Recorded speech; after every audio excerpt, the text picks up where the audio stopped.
जीवात्मा को खींच करके इस शरीर से बाहर कर देगा। फिर आप अपनी आंखों से देखिएगा कि हमारा शरीर ये है और हम ये खड़े। आप अपने शरीर से अलग हो जाओ और शाम को फिर अपने घोंसले में आती है। ऐसे तुम्हारी ये जीवात्मा इस शरीर रूपी घोंसले से निकल करके ब्रह्मांडों की सैर करेगी, देवी देवताओं के दर्शन करेगी, भगवान राम के दर्शन करेगी, भगवान कृष्ण के दर्शन करेगी और घूम करके फिर अपने शरीर रूपी घोंसले में वापस आ जाएगी। प्रेमी भाई बहनों, ये ब्रह्मा विष्णु महादेव जिनकी सारी दुनिया पूजा करती है, अरे आप सभी लोग ब्रह्मा विष्णु महादेव की पूजा करते हो और पूजा करते करते आपका ये जीवन बीत गया, लेकिन कभी तुमने विचार ये नहीं किया भाई जिनकी हम पूजा कर रहे आखिर ये ब्रह्मा विष्णु महादेव कौन है, ये कहां पर रहते हैं, ये क्या काम करते हैं, अरे इनके माँ बाप कौन है, भगवान राम कौन है, भगवान कृष्ण कौन है, ईश्वर कौन है, ब्रह्म कौन है, पर ब्रह्म कौन है, ये कहां पर रहते हैं। तो जरा संक्षिप्त में आप समझिएगा, क्योंकि अगर हम इसका वर्णन करेंगे हमको लाखों वर्ष लग जाएंगे, एक लोक का वर्णन नहीं हो पाएगा। इतने विशाल लोक इस आसमान के ऊपर बने हुए, लेकिन संक्षिप्त में हम आपको बता रहे हैं कि किन किन मंडलों को पार करते हुए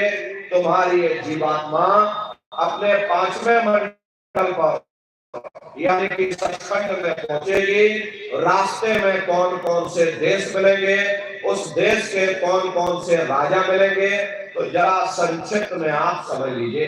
प्रेमी भाई बहनों, जब आप भजन करोगे और जब घंटे और शंख की आवाज को सुनोगे तो उसी घंटे शंख की आवाज को पकड़ करके ये जीवात्मा ब्रह्मांडों की चढ़ाई करती है। मान लो आप किसी जंगल में खो गए और चारों तरफ अंधेरा ही अंधेरा हो, कोई रास्ता आपको नजर ना रहा हो, तो आप किसी टापू या पहाड़ पर चढ़ करके और वहीं से आवाज लगाते हो, भाई कोई हमारी आवाज को सुन रहा हो तो कृपया करके हमको रास्ता बताओ।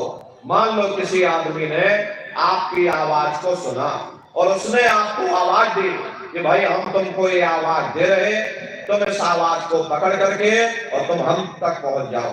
भले ही हमको दिखाई ना पड़े, लेकिन हम उसकी आवाज को पहले सुनेंगे, वो आवाज पूरब से आ रही या पश्चिम से आ रही, और फिर उस आवाज को पकड़ करके हम उसी जगह पहुंच जाएंगे जहां वो आदमी आवाज दे रहा। ठीक उसी प्रकार से इस मानव मंदिर के अंदर, इस हरि मंदिर के अंदर वो परमात्मा आवाज दे रहा।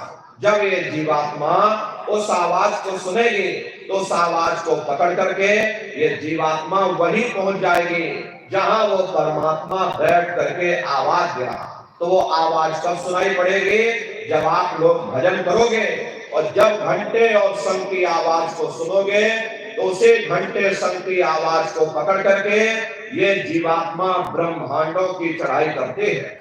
पलक झपकते यह जीवात्मा खर्व और जोजन ऊपर चली जाती। ये चांद सूरज सितारों को पार करने के बाद में सबसे पहले जो आपको लोक मिलेगा उसे महात्माओं ने शिवलोक कहा।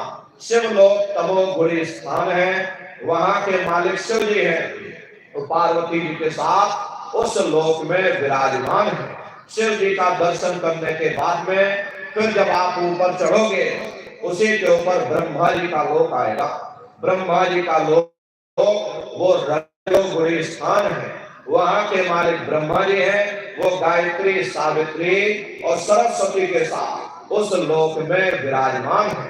और ब्रह्मा जी का दर्शन करने के बाद में फिर घंटे शंख की आवाज को पकड़ करके फिर जब आप ऊपर चढ़ोगे उसी के ऊपर विष्णु लोक आएगा।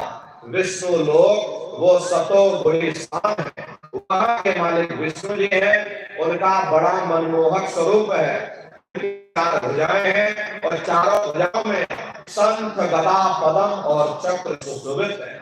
और आप क्षीर सागर में लक्ष्मी जी के साथ विराजमान हैं। ये तीनों देवता ब्रह्मा विष्णु और महादेव अपने अपने लोक में बैठ करके राज कर रहे। एक रचयिता है जो हम जीवों को रचता है, एक पालनहार है जो हम जीवों को पालता